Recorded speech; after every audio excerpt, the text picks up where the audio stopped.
Գիրք Զաքարիա, գլուխ 3. Եվ նա ինձ ցույց տվավ մեծ քահանա Հեսուին,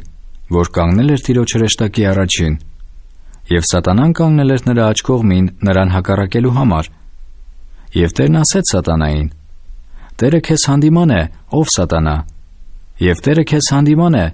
որ ընտրել է Երուսաղեմին. միթե սա կրակիցն ազատված խանձող չէ»։ Եվ Հեսուն կեղտոտ հագուստներ էր հագել և կանգնել հրեշտակի առաջին։ Եվ նա պատասխանեց ու ասեց իր առաջը կանգնողներին, թե հեռացրեք նրա վրայից այդ կեղտոտ հագուստները։ Եվ նրան ասեց. «Տես, ես քո վրայից վեր առա քո անօրենությունը և քեզ պատվական զգեստներ եմ հագցնում»։ Եվ ես ասեցի, որ նրա գլխին մաքուր խոյր դնեն։ Եվ մաքուր խոյր դրի նրա գլխին և հանդերձներ հագցրի նրան։ Եվ Տիրոջ հրեշտակը կանգնած էր։ Եվ Տիրոջ հրեշտակը վկայեց Հեսուին և ասեց. «Այսպես է ասում Զորաց Տերը. եթե իմ ճանապարհներովը գնաս, և եթե իմ պահպանությունը պահես, այն ժամանակ դու էլ իմ տունը կդատես, և իմ սրահներն էլ կպահես։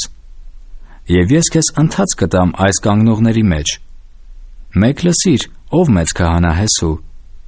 դու և քո առաջին նստող բարեկամներդ, որ նրանք նշանի մարդիկ են, որովհետև ահա ես պիտի բերեմ իմ ծառա Շարավիղին, որովհետև ահա այն քարը, որ դրել եմ Հեսուի առաջին, մեկ քարի վրա 7 աչք կա։ Ահա ես փորագրում եմ նրա փորագիրը, ասում է Զորաց Տերը, և այն երկրի անօրենությունը պիտի մեկ օրում վեր առնեմ։ Այն օրը, ասում է Զորաց Տերը, դուք միմյանց կկանչեք որդի տակը և թզենիի տակը։